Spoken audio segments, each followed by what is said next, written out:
சத்குருவே சரணம். சந்தோஷம் சந்தோஷம் சந்தோஷம். அங்கு இங்கு எங்குமாய் ஏகமாய் எல்லாமாய் நிறைந்திருக்கின்ற பரிபூரணத்தில் இருக்கின்ற பரம்பொருளாகிய பரஞ்சோதி, மூலப்பொருளாய் முதற்பொருளாய் முழுமைப் பொருளாய் ஆதியும் அந்தமும் இல்லாத அருட்பரம் ஜோதியின் பெரும் கருணையினார் சிவராத்திரி தினமாகிய இன்று எல்லா உயிர்களும் இறை அருள் பெற்று அந்த ஆன்மாவின் பெரும் கருணையினால் உடல் நலமுடன், மனம் வளமுடன், பொருள் நிறைவுடன், ஆன்ம ஞானமும் மெய்கீர்த்தியும் பெற்று நீடூழி மண்ணுலகில் வாழ்வாங்கு வாழ பரிபூர்ண நல்லாசைகள். ஆதி என்ற சிவம் சும்மா இருந்தது. எந்த தோற்றங்களும் இன்றி பிரபஞ்சத்தினுடைய முதல் நிலையில் எந்த செயலும் அற்று இருந்தது. எந்த செயலும் அற்று இருக்கின்ற நிலையைத்தான் சிவம் என்று அழைக்கப்படுகிறது. அந்த சிவம் ஆனந்தமயமானது. சிவம் என்ற சொல்லுக்கு ஆனந்தம், சந்தோஷம், மங்களம், நன்மை என்று பொருள்படுகிறது. எனவேதான் உலகில் மங்களமானது சிவம், நன்மையானது சிவம், மேலானது சிவம், உயர்ந்தது சிவம், உன்னதமானது சிவம், அழிவற்றது சிவம், ஆனந்தமானது சிவம், சந்தோஷமானது சிவம். எனவேதான் அந்த சிவம் தன்னைத்தானே சங்கல்பம் செய்து தன்னில் இருந்தே ஓங்கார நாதமாகி பிரணவ நாதமாகி அந்த ஆதி என்ற அந்த சிவமே பரம்பொருளே தன்னிலிருந்து தானாய் தன்னுடைய நாதமாய் தன்னுடைய ஜோதி என்ற இந்த பிரபஞ்சத்தின் மேலான ஜோதி. அதனால்தான் அந்த சிவமே பரஞ்சோதியாய் தன்னை வெளிப்படுத்தி கொண்டது. அந்த வெளிப்படுத்தி கொண்ட அந்த ஜோதியில் இருந்தே பஞ்சபூதங்கள் தோன்றியது. விண்ணாக, விண்ணில் அணுவாக, அசைவதிலே காற்றாக, உராய்வதிலே நெருப்பாக, குளிர்வதிலே நீராக, உறைவதிலே திடம் என்ற நிலமாக பரிணமித்திருக்கிறது. ஆக அந்த சிவத்தில் இருந்தே ஜோதியாக வெளிப்பட்டு அந்த ஜோதி பொருளில் இருந்து பரஞ்சோதி என்ற அந்த ஜோதியில் இருந்து ஒளியில் இருந்து இந்த பஞ்சபூதங்கள் தோன்றியது. பஞ்சபூதங்களில் இருந்து உயிரினங்கள் தோன்றியது. நீர் வாழ்வன, தாவரம் ஊர்வன, பரப்பன, நடப்பன. அந்த நடப்பனவற்றிலே மனிதனாகவும் இருக்கின்றான். ஆகவே ஆதி என்ற சிவமே எல்லாமாக பரிணமித்து முடிவிலே மனிதனாக இருக்கின்றான். இந்த மனிதன் தன் அறிவிலே உயர்ந்து இந்த ஜீவன் சீவன் என்ற இந்த மனிதன் மீண்டும் தன்னுள் இருக்கின்ற அந்த சிவ நிலையை அடையச் செய்வதே பிரபஞ்சத்தினுடைய தத்துவமாக, இதை அனுபவபூர்வமாக உணர்வதே பிரம்ம ஞானம் என்றும் ஆத்ம ஞானம் என்றும் மெய் ஞானம் என்றும் அழைக்கப்படுகிறது. எனவேதான் இப்படிப்பட்ட இந்த உயர்ந்த நிலையை அடையச் செய்யவே எல்லா மதங்களும் வழிமுறைகளை வகுத்து கொடுத்திருக்கிறது. ஆதியில் தோன்றிய இந்த சிவ மதமானது இந்த நிலையை அடையச் செய்ய பல நெறிமுறைகளை வகுத்தாலும் இந்த சிவராத்திரி என்று அழைக்கப்படுகின்ற இந்த இரவு நேரங்களிலே செய்யப்படுகிற இந்த நெறிமுறை மனிதனை மாமனிதனாக மனிதனுக்குள் உறைகின்ற அந்த பரம்பொருளை உணர்த்துவதற்கான நெறிமுறையாக அமைந்திருக்கிறது. ஏனென்றால் சிவம் என்பது மங்களம் என்றும் ஆனந்தம் என்றும் நன்மை என்றும் சந்தோஷம் என்றும் சொல்வதைப் போல, ராத்திரி என்றால் இரவு, இரவு என்றால் அனைத்தும் ஒடுங்குதல் என்று பொருள். எனவேதான் இந்த பிரபஞ்சம் தோன்றுவதற்கு முன்பு அனைத்தும் சிவத்தில் ஒடுங்கி இருந்தது. அந்த ஒடுங்கி இருந்த நிலையை வெளிப்படுத்துவதற்காகவே இந்த சிவராத்திரியிலே அனைத்து உயிர்களும் சிவத்தில் ஒடுங்கி இருக்கிறது. ஆக இந்த உயிர்கள் அனைத்தும் சிவத்தை உணர்ந்து சிவமயமாக மாறல் வேண்டும். இந்த ஜீவத்தன்மை நீங்கி சிவத்தன்மையை பெறுதல் என்ற பெரும் நோக்கத்திற்காக அற்புதமான இந்த சிவராத்திரி வழிபாடு செய்யப்பட்டிருக்கிறது. இந்த சிவராத்திரியிலே ஜீவர்களுக்கு இந்த உடலுக்கு உரிய பசி, தாகம், உறக்கம், போகம் என்ற இவைகள் அனைத்தும் ஜீவபோதங்களுக்கு, இந்த ஜீவ உணர்வுகளுக்கு உட்பட்டதாக இருக்கிறது. இந்த ஜீவ உணர்வை கடந்து இருப்பதே சிவ உணர்வு, அதுவே இறை உணர்வு, அதுவே மெய் உணர்வு, அதுவே உள் உணர்வு.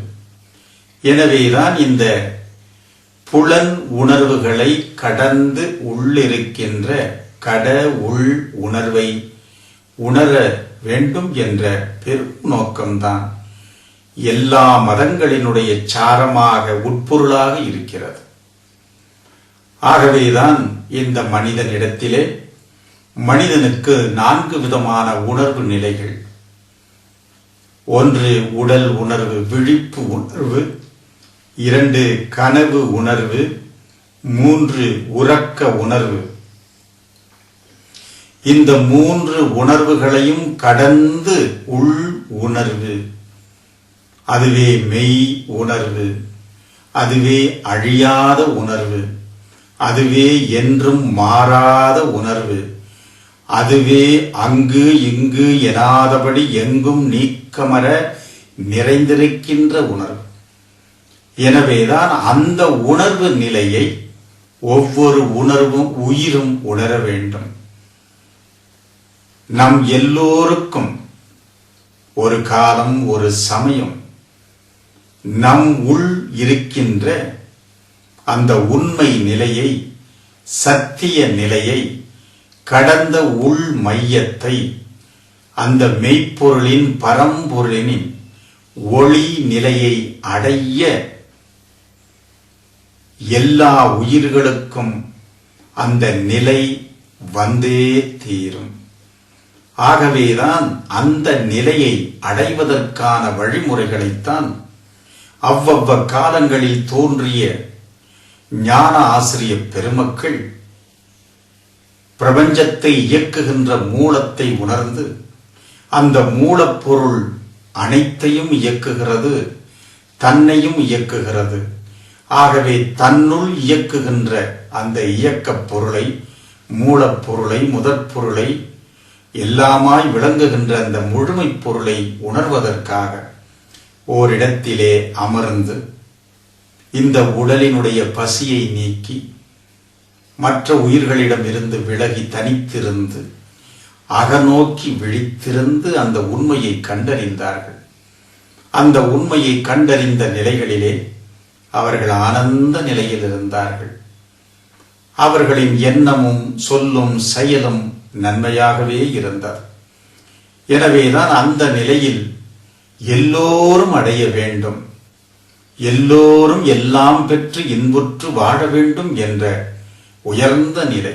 ஏனென்றால் தானே எல்லாமாக இருக்கிறதை உணர்கின்ற பொழுது, ஆக தனக்கு என்று ஒன்று தனியாக இல்லை, எல்லாமாக இருப்பதே நான் என்ற உணர்விலே எல்லா உயிர்களும் இன்புற்று வாழ்வதற்கான ஒரு வழிமுறை, ஒரு நெறிமுறை, அதுவே சமய நெறிமுறைகளாக மாறியது, அதுவே மார்க்கங்களாக மாறியது. ஆக எல்லா மார்க்கமும் உண்மையை உணர்வதுதான். விஞ்ஞானத்தில் அறிவினுடைய நிலை மெய்ப்பொருள் காண்பது அறிவு. ஆகவேதான் மாறி அமையும் இந்த உலகத்தில் மாறாதது ஒன்று இருக்கின்றது. அழியும் இந்த உலகத்தில் அழியா பொருள் ஒன்று இருக்கிறது. அந்த மாறாத பொருள், அழியாத பொருள்தான் இறை. அந்த இறைக்குத்தான் சிவம் என்றும் அழைக்கப்படுகிறது. ஆக சிவம்தான் ஒரு மனிதனின் 4வது உணர்வு நிலையில் இருக்கிறது. விழிப்பு, கனவு, உறக்கம் என்ற 3ஐயும் கடந்து அது உள்ளே இருக்கிறது. அதனால்தான் இந்த இரவிலே நாம் பசித்திருந்து தனித்திருந்து விழித்திருக்க வேண்டும். அதைத்தான் உபவாசம் என்று சொல்லுகிறார்கள். வாசம் என்றால் 5 5 பூதங்களோடு உலகியலோடு நாம் கொண்டு தொடர்பு கொண்டு வாழுகின்றதை வாசம் என்று சொல்லுகிறோம். ஆகவேதான் இந்த வாசம் என்ற இந்த வாழ்தல் இப்பொழுது கடந்து உள்ளே வாழுகின்ற வாசம். அதனால்தான் அதை உபவாசம் என்று அழைத்தார்கள். இந்த உபவாசத்திலே உலகம் இல்லை, இந்த புலன்கள் இல்லை, அங்கே மனமும் இல்லை. அங்கே உள்ளிருக்கின்ற ஒன்றை உணர்ந்து அதனோடு இருப்பது. இந்த உலகத்தோடு நாம் ஒன்றுபடுகிற, இந்த உயிர் ஒன்றுபடுகிற பொழுது புலன் இன்பத்தை அது பெறுகிறது. அதே உயிரானது, அறிவானது இந்த உலகியல் தொடர்புகளை கடந்து உள்நோக்கி செல்லுகிற பொழுது, உள்ளிருக்கின்ற ஒன்றோடு அது தொடர்பு கொள்ளுகிற பொழுது, இணைகிற பொழுது பேரின்பத்தை அது பெறுகிறது. அதனால்தான் உடலை கடந்து உள் இன்பம், அது கடவுள் இன்பம். ஆகவேதான் அந்த கடந்த உள் இருப்பதே சிவம் என்று அழைக்கப்படுவதால் அந்த சிவமே இன்பம், சிவமே ஆனந்தம், சிவமே சந்தோஷம். ஆகவேதான் எல்லா உயிர்களும் இந்த சந்தோஷத்தையே தேடுகிறது. இந்த சந்தோஷத்தை அடையவே புலன் வழியாக செல்ல. ஆனால் புலன் வழிகளில் கிடைக்கின்ற இந்த இன்பம், அந்த சிவமானது நிலைத்திருப்பதில்லை, மாறி மாறி அமைகிறது. இன்பம் கிடைத்தால் அதை தொடர்ந்து துன்பம் கிடைக்கிறது. சுகமானதற்கு பிறகு துக்கமானது வருகிறது. ஆகவேதான் இந்த இருமைகளை கடந்து உள்ளிருக்கின்ற ஒன்று, அதுதான் ஆதி என்றும் சிவம் என்றும் பரம் என்றும் மெய் என்றும் சத்தியம் என்றும் உண்மை என்றும் நாம் சொல்லுகிறோம். ஆகவேதான் எல்லா உயிர்களும் அந்த உண்மையை நோக்கி, உள் மையத்தை நோக்கி வந்தே தீர வேண்டும். இதுதான் பிரபஞ்சத்தினுடைய நியதி. ஆகவே அந்த நியதியின்படிதான் அதை உணர்ந்த ஞானியர்கள் மனிதகுலம் அனைத்தையும் உயர் மனிதகுலமாக, உயர் அறிவு படைத்தவர்களாக அந்த பேரறிவோடு இணைத்துக் கொள்வதற்கான நெறிகள், அந்த நெறிமுறைகளின்படி மனிதகுலம் நாகரீக வளர்ச்சி அடையாத காலத்திலேயே இந்த பாரதத்தில் வாழ்ந்த மனிதர்கள் இந்த உண்மையை உணர்ந்து தன்னை இயக்குகின்ற பொருளும் பூமியை இயக்குகின்ற சக்தியும், சந்திரன், சூரியன், கோள்கள், விண்மீன்கள், இந்த பிரபஞ்சத்தையே இயக்குகின்ற சக்தியும் வேறல்ல என்ற உண்மையை உணர்ந்து அந்த உண்மையை உலகத்திற்கு வெளிப்படுத்தினார்கள். அதுவே நீயாக இருக்கிறாய். எது இந்த பிரபஞ்சத்தை படைத்ததோ, எது இந்த பிரபஞ்சத்தை காத்ததோ, எது இந்த பிரபஞ்சத்தை ஒடுக்குகிறதோ அது உனக்குள்ளே இருக்கிறது. அது இதுதான் என்று தன்னுள் உணர்ந்து எல்லா உயிர்களுக்குள்ளும் இருக்கின்ற அந்த ஒன்றை உணர்த்தினார். அந்த ஒன்றுக்குத்தான் ஆத்மா என்றும் சிவம் என்றும் பிரம்மம் என்றும் அழைத்தார். அதை தமிழிலே கடந்து உள்ளே இருக்கிறது, கடந்து உள்ளே அது, அதனால்தான் அது கடவுள். ஆகவேதான் கடவுளை சிந்தித்தல். இன்று மனிதன் அந்த உண்மையை மறந்து விட்டான். எப்பொழுதெல்லாம் இந்த உண்மை நிலையை மறந்து பொய்மையிலே வாழுகின்றானோ அப்பொழுதெல்லாம் பொய்மை நிலைகளை உணர்த்தி உண்மைக்கு இட்டுச் செல்லுகின்ற உயர்ந்த நெறிமுறைகளை உலகின் பல்வேறு இடங்களில் பல்வேறு காலங்களில் தோன்றிய உயர் அறிவாளிகள் ஞானியர்கள் இதை வெளிப்படுத்தினார்கள். ஆகவேதான் எல்லா ஞானியர்களுக்கும் முன்னுள்ள இந்த பாரதத்தில் காலம் காலமாக தோன்றிக்கொண்டே இருக்கிறார்கள். அவர்கள் அடைந்த அந்த உண்மை. அதனால்தான் இன்று எல்லோரும்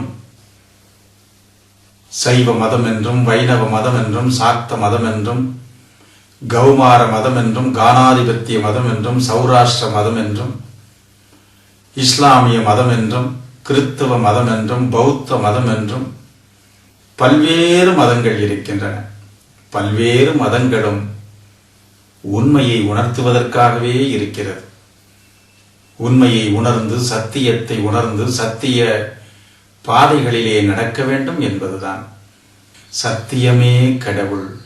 சத்தியத்தில் இருந்து ஒருபோதும் உன்னை விலக்கிக் கொள்ளாது. அதனால் தான் இந்து தர்மம் சொல்லுகிறது, அறம் காக்க. அறம் காத்தால் அறம் நம்மை காக்கும். ஆகவேதான் இந்த அற வழிகளில் மனித குலத்தை முன்னேற்ற பாதைகளுக்கு கொண்டு செல்ல வேண்டும்.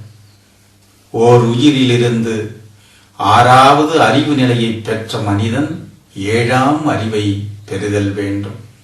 இந்த 7ஆம் அறிவை பெற்று 8ஆம் அறிவு நிலையில் இருக்கின்ற அதிஉன்னத அறிவு படைத்த அந்த பேரறிவை உணர்ந்து அந்த பேரறிவின் நிலையில் இருந்து இந்த உடலால் வாழ்ந்து முற்று பெறுதல். ஆகவேதான் இந்த சிவராத்திரி ஒவ்வொரு மனிதனையும் முற்று பெறுதலை உணர்த்துகிறது. எப்பொழுதும் அவன் இந்த விழிப்பு கனவு உறக்கம் என்ற நிலைகளில் மாறி மாறி இருக்கிறான். ஆகவேதான் மாறி வரும் இந்த உணர்வுகளை கடந்து உள்ளே 4ஆம் உணர்வு நிலை என்ற துரிய நிலையாகிய உள் விழிப்பு நிலை. அதனால்தான் இந்த சிவராத்திரியிலே மற்ற சிந்தனைகளை எல்லாம் விடுத்து இந்த இரவிலே இந்த உயிரானது உறங்குகின்ற பொழுது உள்ளே ஒன்று உறங்காமல் இருக்கிறது. இந்த அறிவு ஜீவ அறிவு உறங்கி விடுகிறது. ஆனால் உள்ளறிவு அது உறங்காமல் இருக்கிறது. அந்த உறங்காத அந்த அறிவுதான் இந்த உடலை இயக்குகிறது, மனதை இயக்குகிறது, அறிவை இயக்குகிறது. ஆகவேதான் இந்த இரவிலே நாம் கண் விழித்தல்.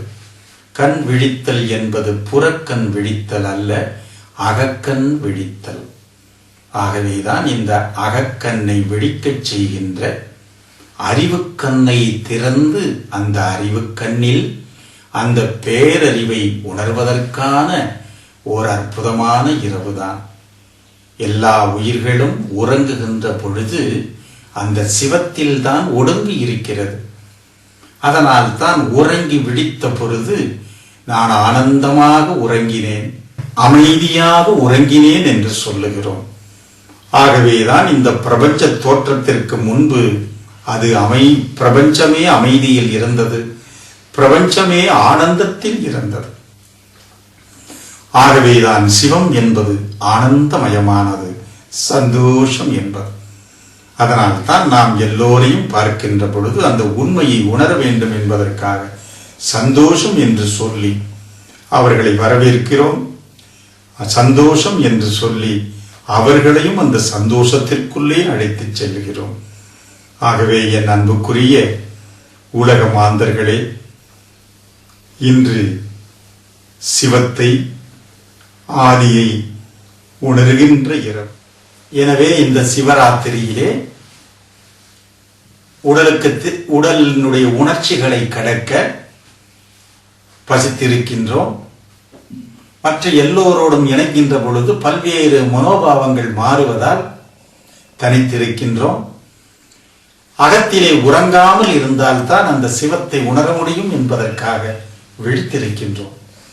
இதைத்தான் அருள் பிரகாச வள்ளலார் அவர்களும் பதித்திரு, தனித்திரு, விழித்திரு என்றார்கள். ஆகவே நாம் இன்று உபவாசம் என்ற விரதம், இந்த விரதம் என்ற சொல்லுக்கு வி கூட்டல் ரதம் என்றும் சொல்லலாம். ரதம் என்றால் தேர், வி என்றால் சிறந்த, மேன்மையான, உயர்ந்த என்று பொருள். ஆக ரதம் என்பது என்ன? ரதத்திலே குதிரைகள் பூட்டப்பட்டிருக்கிறது, கடிவாளம் இருக்கிறது, சாரதி இருக்கின்றான். அந்த ரதத்திலே செல்லுகின்ற உரிமையாளர் இருக்கின்றார், முதலாளி இருக்கின்றார், எஜமானன் இருக்கின்றார். அதை போல இந்த உடல் என்ற தேரிலே 5 புலன்கள் கொண்ட தேர், மனம் என்ற கடிவாளம், அறிவு என்ற சாரதி, இந்த தேரை ஓட்டிச் செல்லுகின்ற சாரதிக்கு பின்னே அமர்ந்து செல்லுகின்ற ஆத்மா என்ற உரிமையாளர்.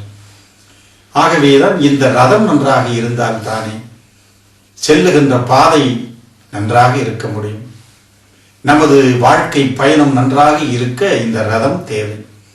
அதனால்தான் விரதம் இருந்து இந்த உடலையும் மனதையும் அறிவையும் செம்மைப்படுத்திக் கொள்வது. ஆகவேதான் இந்த நோன்பு, விரதம் என்ற இந்த வார்த்தைகள் எல்லாம் நமது உடலின் ஆரோக்கியத்தை பாதுகாக்க, மனதை அமைதிப்படுத்த, அறிவை தெளிவுபடுத்த, ஆயுளை நீள் ஆயுளாக மாற்றிக்கொள்ள. ஆகவேதான் இந்த சிவராத்திரியிலே இந்த உடலின் உணர்ச்சிகளை கடந்து உள்நோக்கி செல்ல வேண்டும் என்பதற்காக இந்த ஜீவனாக இருக்கின்ற பொழுது பசி, தாகம், உறக்கம், போகம் என்ற இந்த உணர்வுகளை எல்லாம் கடந்து உள்ளே சென்றால்தான் அந்த உண்மையை உணர முடியும் என்பதற்காக உபவாசம் இருக்கிறோம். இந்த சிவராத்திரியிலே நாம் கண்விழித்து உள் உரைகின்ற அந்த உண்மை பொருளை, சிவப்பொருளை, பரம்பொருளை, மெய்ப்பொருளையே உணர்கிறோம். ஆகவே இந்த இரவிலே யார் உபவாசமும் அகவிழிப்பும் கொண்டு இறை சிந்தனையோடு இருக்கிறார்களோ அவர்களுக்கு மண்ணுலக வாழ்வில் எல்லா செல்வங்களும் கிடைக்கப்பெற்று, அருட்செல்வம், பொருட்செல்வம், மக்கள் செல்வம், புகழ் செல்வம் என்று எல்லா செல்வங்களும் கிடைக்கப்பெற்று இந்த ஞான செல்வத்தோடு அவர்கள் மறுமையிலும் மேன்மையை பெறுவார்கள். ஆக இம்மை மறுமை என்ற இக பர சுகத்தை பெறுவதற்காக இந்த மகா சிவராத்திரி கொண்டாடப்படுகிறது.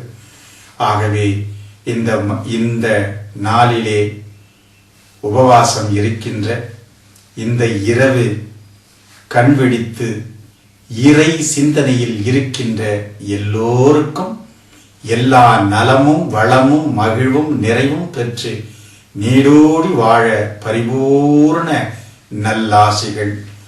எல்லாம் வல்ல இறையே, பரிபூரணத்தில் இருக்கின்ற பரம்பொருளே, பரஞ்சோதி, மூலப்பொருளே, முதற்பொருளே, முழுமைப் பொருளே, ஆதியும் அந்தமும் இல்லாத அருட்பெரும் ஜோதியே, உனது பெரும் கருணையினால் உன்னை வழிபடுகின்ற உலக மாந்தர்கள் எல்லா உயிர்களுக்கும் உன்னுடைய பெரும் கருணையினால் அவர்களுக்கு எல்லா நன்மைகளையும் அளிப்பாயாக. இந்த நல்ல நாளில் அவர்கள் மேற்கொண்ட கோரிக்கைகள், தனி மனித கோரிக்கை, குடும்ப கோரிக்கை, சமுதாய கோரிக்கை, தேச கோரிக்கை, உலக கோரிக்கைகள் யாவும் நிறைவு பெறட்டும். எல்லோரும் எல்லாம் பெற்று இன்புற்று வாழட்டும். எல்லோரும் எல்லோருக்காகவும் வாழ்வோம். எல்லா உயிர்களும் இன்புற்று வாழ வழி செய்வோம். எல்லாம் வல்ல இறையாகிய அந்த சிவமே எல்லாமாக பரிணமித்திருக்கிறது. பஞ்சபூதங்களும் சிவம்தான். பஞ்சபூதங்களிலிருந்து தோன்றி இருக்கின்ற இந்த இயற்கையும் சிவம்தான். இயற்கையிலிருந்து தோன்றி இருக்கின்ற உயிர்கள் அனைத்தும் சிவம்தான். அதனால்தான் எல்லாம் சிவமயம். ஆக எல்லாம் சிவமயமாக இருக்கின்ற பொழுது எந்த உயிரை துன்புறுத்துவது? எல்லாம் சிவமயம் என்றால் அந்த சிவம் அன்புமயம்தான். அதனால் தான் அன்பே கடவுள், அன்பே சிவம் என்றார்கள். நம்மை முதலில் நமக்குள் இருக்கின்ற சிவத்தை நாம் உணர்ந்தால் எல்லா உயிர்களும் சிவமாகவே நமக்கு தோன்றும். எனவேதான் அன்னை சிவம்தான், தந்தை சிவம்தான், சகோதரர்கள் சிவம்தான், அன்புக்குரிய மனைவி சிவம்தான், அன்புக்குரிய கணவர் சிவம்தான், நமக்கு கிடைத்திருக்கின்ற தெய்வீக குழந்தைகளும் சிவம்தான். அண்டை வீட்டாரும் எதிர் வீட்டாரும் எல்லோரும் சிவம். எனவேதான் உண்மையான சிவத்தை வழிபாடு செய்பவர்கள் எல்லோருக்குள்ளும் அந்த சிவத்தை உணர்ந்து எல்லோரையும் நலப்படுத்துவது, வளப்படுத்துவது, மேன்மைப்படுத்துவது கடமையாக கொண்டிருக்கின்றோம். ஆகவேதான் இந்த சிவராத்திரி தினத்தை கொண்டாடுகின்ற இந்த இறைவனை அடைய வேண்டும் என்ற நல்ல நோக்கத்திலே உபவாசமும் இந்த நோன்புகளை இருந்து உயர்ந்த நிலையை அடைய வேண்டும் என்று எண்ணுகின்ற எல்லோருக்கும் பரிபூர்ண நல்லாசிகளை கூறுவதோடு, இந்த நாளிலே நாம் செய்கின்ற தர்மம் என்ன? இந்த உபவாசத்தை முடித்து அந்த இறைவனை அகநோக்கோடு கண்டு கழித்த பிறகு நாம் என்ன செய்ய வேண்டும்? தர்மம் செய்ய வேண்டும். யாருக்கு தர்மம் செய்வது? எல்லோருக்கும் முடிந்த அளவு நாம் கடமைகளை செய்ய வேண்டும். அன்னைக்கு, தந்தைக்கு, சகோதரர்களுக்கு, அன்புக்குரிய மனைவிக்கு, கணவனுக்கு, தங்களுடைய தெய்வீக குழந்தைகளுக்கு, அண்டை வீட்டாருக்கு, எதிர் வீட்டாருக்கு, வீதியில் உள்ளோருக்கு, நகர ஊருக்கு, நமது மாவட்டத்திற்கு, நமது தேசத்திற்கு, இந்த உலகத்திற்கே நமது கடமைகளை செய்தல் வேண்டும். ஆகவேதான் அந்த கடமைகளை செய்கின்ற பொழுது இன்று இயற்கை நமக்கு நன்மையை அளித்திருந்த போதிலும் இன்று இயற்கையாய் இருக்கின்ற அந்த சிவத்தை நாம் மதித்தோமா? சிவத்தை நாம் பேணி பாதுகாக்கிறோமா என்றால் இயற்கையை பாதுகாப்பதுதான் இறைவனை பாதுகாப்பதாகும். ஆகவே நாம் அனைவரும் இன்று இயற்கையை பாதுகாக்க தவறிவிட்டோம். ஆகவேதான் இயற்கை தன்னை சமநிலைப்படுத்திக் கொள்ள பூமியிலும், நீரிலும், அக்கினியிலும், காற்றிலும், விண்ணிலும் அது சீற்றமாக மாறிக்கொண்டிருக்கிறது. எனவே இந்த நல்ல நாளில் நாம் இந்த இறை சிந்தனையோடு இயற்கையை காப்போம். மண் வளத்தை காப்பதால், பயிர்களை காப்பதால், மரங்களை நாம் பேணி பாதுகாப்பதால் விண்ணில் இருந்து நமக்கு நல்ல மழை பெய்கிறது. இனி வரும் காலங்களில் மிக பெரும் வறட்சி இருப்பதாக இன்றைய விஞ்ஞானிகள் சொல்லுகிறார்கள். வரும் முன் காப்பது யோகம். ஆகவேதான் இந்த பூமியை நாம் காக்க வேண்டும். இந்த பூமியே சிவம்தான். இந்த பூமியில் இருக்கின்ற உயிர்கள் அனைத்தும் சிவம்தான். ஆகவே இந்த உலக உயிர்களெல்லாம் நலம் பெற வேண்டும் என்றால் நாம் இயற்கையை பேணி பாதுகாக்க வேண்டும்.